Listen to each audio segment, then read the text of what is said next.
ओम शांति। आज की मुरली का चिंतन तारीख 29 जुलाई 2024।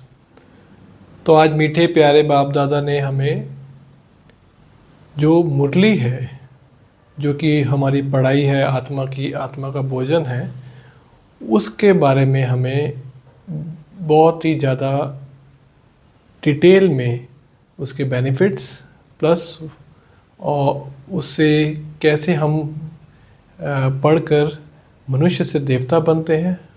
और ये जो रूहानी यूनिवर्सिटी है, स्पिरिचुअल गॉडली यूनिवर्सिटी है, उसमें हम कैसे ये नंबर वार अपना पद पाते हैं, मतलब अपनी पोजीशन पाते हैं सतयुग में। ये सब बाबा ने डिटेल में बताया। तो आज का जो मुरली का चिंतन है वो मैं इस तरह से कर रहा था कि जैसे अगर मुझे सिर्फ पढ़ाई के बेनिफिट्स देखने हैं तो जैसे हम लौकिक पढ़ाई में भी पढ़ते हैं अगर, तो हमें उसका बेनिफिट मिलता है। नहीं पढ़ते तो कोई बेनिफिट नहीं है, कोई सर्टिफिकेट नहीं, कोई पोजीशन नहीं।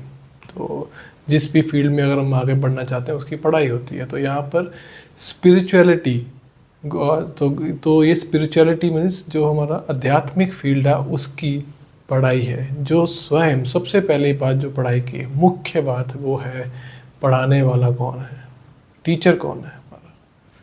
तो आज सबसे पहले हमें पढ़ाई की ये बात सबसे पहले याद रखनी चाहिए कि हमें पढ़ाने वाला स्वयं परम पिता परमात्मा शिव है, जो हमारे पिता भी हैं। मतलब मैं आत्मा, मेरे पिता परमात्मा शिव, वो मेरे टीचर भी हैं, सुप्रीम टीचर हैं और सतगुरु भी हैं। तो तीनों हैं। तो तीनों का एक ही मुहूर्त में, मतलब एक ही बार तीनों रोल वो प्ले करते हैं। तो अब पढ़ाई की बात करते हैं। तो बाबा ने हमें बताया है कि पढ़ाई सबसे पहले क्यों पढ़नी है। तो क्योंकि हम जो है इस कलयुग में हैं। कलयुग में सबकी तमो प्रधान अवस्था है। मतलब कि चाहे खान पान से लेके, चाहे अपने बुद्धि से लेके, खाना तो ठीक है बात है, पहले बुद्धि से शुरू करते हैं। जो सोच है हमारी, थिंकिंग पावर है, या कुछ कर्म है हमारे, वो सारे विकर्म में ही जाते हैं। काम कर रहे हैं तो सिर्फ किसी विकार रूप में ही कर रहे हैं। मतलब कुछ पैसा कमाना है, कुछ बनना है, किसी को दिखाना है कि मैं ये बन गया हूँ। तो वो इसलिए सारा जो संसार में जो हर तरह की एक्टिविटी, कोई भी कर्म कर रहा है तो इस किसी न किसी विकार से कर रहा है। तो वो विकारों को ख़त्म करना और ख़त्म करके अपने आप को जो ट्रांसफॉर्मेशन है, परिवर्तन है, मीन्स तमो प्रधान से सतो प्रधान, ऑपोजिट, उसके लिए हमें पढ़ाई पढ़नी है। तो वो पढ़ेंगे तो क्या मिलेगा? तो वो पढ़ेंगे तो हमें जो मनुष्य है, जो साधारण मनुष्य हम बने हुए हैं, जो तमो हमारी पूरी जो सोच से लेके हर एक एक्शन में जो तमो प्रधानता समाई हुई है, उससे हम निकलेंगे, सतो प्रधान बनेंगे। तो साधारण मनुष्य से दैवी गुण धारण करते करते, क्योंकि ये जो पढ़ाई है ये हमें दैवी गुण मतलब करेक्टर्स धारण करना सिखाती है। कौन से characters? Viceless world. Viceless means जहाँ पर कोई भी विकर्म नहीं हो, जहाँ भी किसी भी तरह का विकर्म। और वो कौन सा वर्ल्ड है? सतयुग है। तभी तो बोलते हैं कि कोई जब मर जाता है तो बोलते हैं कि शरीर छोड़ा तो कहते हैं कि ये स्वर्ग चला गया, स्वर्गवासी हो गया। मतलब इसने अपना पूरा अकाउंट क्लियर किया और वो अब परमात्मा के पास स्वर्ग चला गया। लेकिन वो ऐसा है नहीं। स्वर्ग जो है वो सतयुग में है, इसी धरती पर ही है, बट वो युग में आता है। अभी युग है कल युग, जब वो युग आएगा तो स्वर्ग आएगा। तो हमें ये जो पढ़ाई परमात्मा ही पढ़ा सकते हैं, क्योंकि वही जो जैसा होगा वही पढ़ा सकता है। तो हमें बनाने वाला वाइसलेस जो वर्ल्ड में, अगर हमें विकारों से मुक्त करना तो वो खुद भी विकारों से मुक्त होना चाहिए। कभी भी पूरे युग में कोई भी कार्य ना किया हो, पूरे युग में, जैसे 4 युग हैं, सतयुग है, त्रेता, द्वापर और कलयुग, तो परमात्मा का तो कभी भी कभी मतलब वो तो जन्म मरण से बाहर परे है, वो तो हमें पता है, बट उनका तो कभी ये भी नहीं है कि वो कभी विकार मतलब किसी को दुख दे रहे हैं या किसी को सुख दे रहे हैं, वो तो कह रहे कर्मों की हमारी गुह गति है। बट परमात्मा इन विकारों से परे है, इन 5 तत्वों से परे है।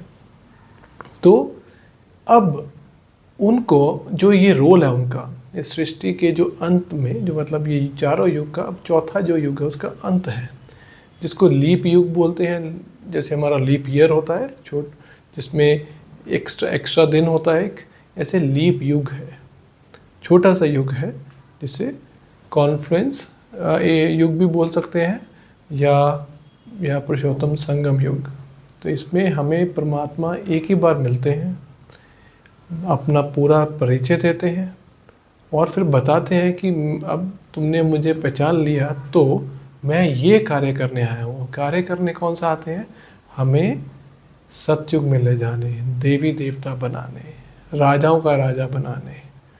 तो हमने परमात्मा को पहचाना, मतलब अपने पिता को पहचाना। हमारा पिता परमात्मा, हमारा मीन्स हम आत्मा, मेरा पिता परमात्मा। और जब परमात्मा हमें ये ज्ञान दे रहे हैं तो ज्ञान के रिटर्न में अगर हम उसको पढ़ते हैं, ज्ञान दे रहे हैं मतलब हमें पढ़ा रहे हैं, तो पढ़ाई के रिटर्न में हमें वो प्राप्तियां भी करवाते हैं। तो वो प्राप्ति है सतयुग में आना और सतयुग में ऊंच से ऊंच पद पाना। बट वो सारा डिपेंड करता है कि पढ़ाई आपने किस कोटि की पढ़ी है, उच्च कोटि की पढ़ी है या कनिष्ठ कोटि की पढ़ी है। तो ये है आज का बाबा का पढ़ाई का इम्पोर्टेंस, मीन्स क्यों पढ़नी है। अब इसके बाद आता है कि हमने जो पढ़ाई शुरू की तो पढ़ाई में हमें कैसे कैसे चलना है, क्योंकि ये तो सदा के लिए पढ़ाई, सदा मतलब जब तक ये जीवन है तब तक पढ़नी है। कोई इसका वो नहीं है कि 2 साल पढ़नी है, 2 महीने पढ़नी है या 10 साल पढ़नी है। जब तक ये जीवन है तब तक पढ़ाई करनी है, क्योंकि पढ़ाई करना मतलब बाबा को याद करना। क्योंकि मुरली है, मुरली में बाबा अपना पूरा हमसे बात करते हैं, हमें शिक्षाएं देते हैं, हमें धारणाएं कराते हैं। तो ये हमारी जो पढ़ाई है ये बाबा के साथ जुड़ने की है। तो मतलब बाबा समान, बाबा की जो महिमा है वैसे हम बनते जाते हैं कि बाबा जैसे शांति का सागर, परमात्मा, मैं जब बाबा बोल रहा हूँ मतलब परमात्मा शांति का सागर है, प्रेम का सागर है, बोलते हैं ना प्रेम का सागर, परमात्मा भगवान शांति का प्रतीक, शांति का सागर। तो हमें भी वो वैसा ही बना रहा है, अपने जैसा। तो जो पढ़ाई में वो अपने जैसा बनाते हैं, अगर हम उनके जैसे बन जाते हैं पढ़कर, और पढ़ना मतलब एफर्ट डालना, तो हमें बाबा क्या करते हैं, परमात्मा हमें सतयुग में भेजते हैं, हमें राजाओं का राजा बनाते हैं, हमें अच्छा जीवन मिलता है। और एक नहीं 21 जन्म मिलते हैं ऐसे, क्योंकि सतयुग में 21 ऐसे जन्म होते हैं जो हम सुख में, सिर्फ हाँ सुख ही है, दुख का नामो निशान ही नहीं है। तो सुख ही सुख में हम जीवन निकालते हैं और आयु भी लंबी होती है। तो कितना लंबा समय तक हमें सुख रहता है। तो अब ये हुआ पढ़ाई का, पढ़ने का रीज़न हो गया। फिर पढ़ाई, हमें पढ़ाने वाला कौन है, हमें पढ़नी भी है, कैसे पढ़नी है, हमें रोज़ बाबा को, परमात्मा को याद करना है। तो याद से ही जो हमारी अभी आत्मा है और फिर शरीर भी है, दोनों है, आत्मा शरीर के अंदर है, अब दोनों ही पतित है, मतलब तमो प्रधान है। और उसको पावन बनाने वाला सिर्फ परमात्मा ही है और कोई नहीं है, क्योंकि पतित को पावन बनाने वाला पावन चाहिए। जो खुद ही पतित होगा या खुद में भी पतित पने का थोड़ा भी परसेंटेज होगा, वो दूसरे को पावन नहीं बना सकता। तो इसलिए परमात्मा सदा पावन है, सदा पवित्र है, सदा सतो प्रधान है। तो बाबा हमें यही कह रहे हैं कि मुझे सिर्फ याद करना है। याद की युक्ति भी परमात्मा ने हमें बताई है। जो युक्ति है, परमात्मा को हमें आत्मा समझ के याद करना है, अपने को भूल कर, अपना मतलब कि जो हम शरीर से किसी के संबंध में है, कुछ कार्य में है, कुछ संकल्प चल रहा है, इससे सबसे अलग होके अपने को आत्मा समझना है कि मैं आत्मा हूँ, ये शरीर है, ये मेरा शरीर है, मैं इसकी मालिक हूँ, मैं इसका मालिक हूँ या मैं इसकी मालिक हूँ, और मैं अभी परमात्मा के पास हूँ, उनके साथ हूँ, उनको याद कर रही हूँ, क्योंकि मैं आत्मा निराकार, मेरा परमात्मा, मेरा पिता भी निराकार, और उनको हमें परम धाम में याद करना है, वहाँ जाके याद करना है, या परमात्मा को अपने साथ सम्मुख उनके रहकर याद करना है। तो अलग अलग वे से हम याद कर सकते हैं, क्योंकि हमारा संबंध है ना उनके साथ। तो संबंध में तो हमें कोई वो लिमिटेशन नहीं है कि हमें ऐसे ही याद करना है, वैसे नहीं करना। संबंध में तो मेरा पिता है, मैं उसको कैसे भी याद कर सकता हूँ, बट ये संबंध रियलाइजेशन, ये संबंध में हमेशा रहना चाहिए, याद हमारी बुद्धि में रहे। तो याद करने से सबसे पहले तो होगी हमारी बुद्धि जो कि तमो प्रधान, क्योंकि पूरा शरीर ही तमो प्रधान है, तो मन भी तमो प्रधान है, तो मतलब बुद्धि भी तमो प्रधान है। सोच नहीं अच्छी है, सोच अच्छी होनी शुरू हो जाएगी। सोच अच्छी होगी तो किसी के बारे में कुछ गलत संकल्प नहीं चलेगा, कोई गलत कर भी रहा है तो कोई बात नहीं, माफ़ कर देंगे, रहम दिल बन जाएंगे। तो ये क्वालिटीज़ परमात्मा की हैं। परमात्मा रहम दिल है, तो रहम का सागर है। कभी भी परमात्मा को लोग बोलते हैं दुख सुख देने वाला भगवान ही है, लेकिन परमात्मा ये नहीं कि अच्छा उसने मुझे दुख सुख देने वाला बोला तो मैं इसको अब दुख दे के दिखाता हूँ, ऐसा नहीं। वो रहम दिल ही करता, क्योंकि परमात्मा कभी किसी को दुख नहीं देते। दुख सुख जो है कर्मों का हिसाब है, बट लोग बोलते हैं ऐसा। तो परमात्मा ऐसा थोड़ी कि उनको, परमात्मा सिर्फ ये कहता है रहम करता कि इन पे रहम करो, ताकि इनको इनकी सदगति हो, इनको समझ आए कि कैसे वो मेरे बन सकते हैं। तो परमात्मा हमें ये मैसेज दे रहा है कि ये मैसेज हमें मिल रहे हैं जो हम परमात्मा के बच्चे बने हैं, और हमें बाबा बोल रहे हैं कि दूसरों को भी ये बताओ कि हमें पढ़ाने वाला परमात्मा स्वयं है, भगवान ही है, और वही हमारे पिता हैं, वही हमारे सदगुरु हैं, तीनों एक ही हैं। तो ये हमें बताना है। तो ये सब चीज़ें अगर इकट्ठी हो जाए और सेवा होने लगे तो हमारी पढ़ाई सफल हो जाएगी। तो पढ़ाई मतलब हमने पढ़ी, धारणा की, दूसरों को भी बाबा के समान बनाया, बाबा जैसा बनाया। जो जो बाबा से हम सीख रहे हैं, बाबा जैसा बन रहे हैं, उनकी जो महिमा है वैसी हम अपने में गुण धारण कर रहे हैं, तो और दूसरों को भी वो धारण करवा रहे हैं। तो ये ही आज बाबा ने हमें पढ़ाई का पूरा इफेक्ट बताया। और एक इम्पॉर्टेंट बात, जैसे अगर देखे जाए, जो बाबा ने एग्जाम्पल भी दी मुरली से आज की, जैसे साल शुरू होता है तो सबसे पहले शिवरात्रि आती है, शिव जयंती आती है। फिर जैसे जैसे साल आगे बढ़ता रहता तो फिर जन्माष्टमी आती है, मतलब कृष्ण, जिसे हम बोलते हैं कृष्ण जी का जन्म, कृष्ण जी का जन्म आया, Lord Krishna, birthday of Lord Krishna. उसके बाद रामनवमी आती है। तो अगर आप देखेंगे इसमें क्या है, तो सबसे पहले टीचर आए, उन्होंने पढ़ाया अपने बच्चों को, बच्चों ने पढ़ा, जो सबसे आगे गए मतलब टॉप पे आए, उनका जन्म हुआ एज अ कृष्ण प्रिंस, और वो सतयुग में आ गए। और जो कम पढ़े थोड़ा, वो धीरे धीरे बाद में आए, त्रेता में आए। जैसे हम देखते हैं राम जी को दिखाते हैं त्रेता में, या चंद्रवंशी राजा उनको बोलते हैं, तो त्रेता में आए।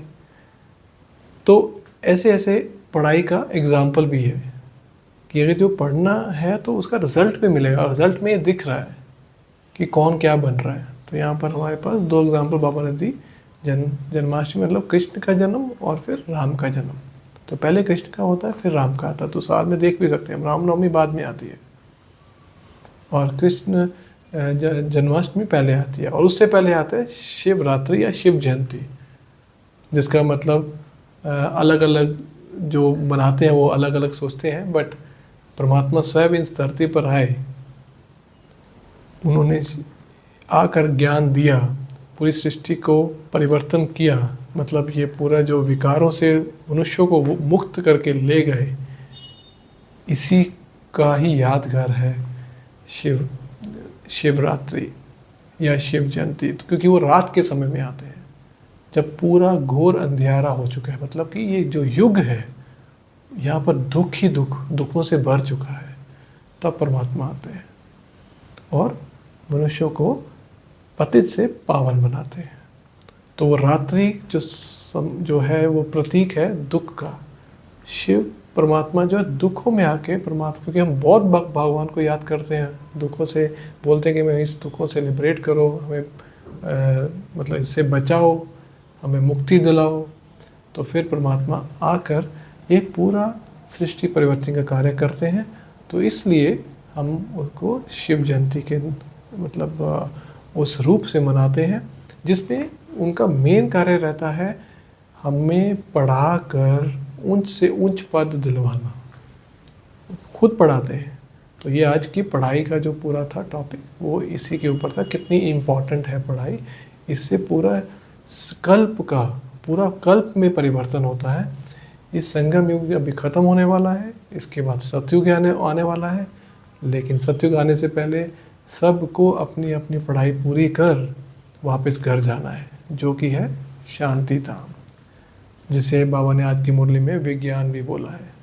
ज्ञान हो गया पढ़ाई, सोर्स मतलब हमारी नॉलेज बनती है, उससे हमारे मतलब हमें कमाई होती है, क्योंकि हम बाबा हमें रत्न दे रहे हैं, क्योंकि ये साधारण पढ़ाई नहीं है ना, ये रत्न मिल रहे हैं।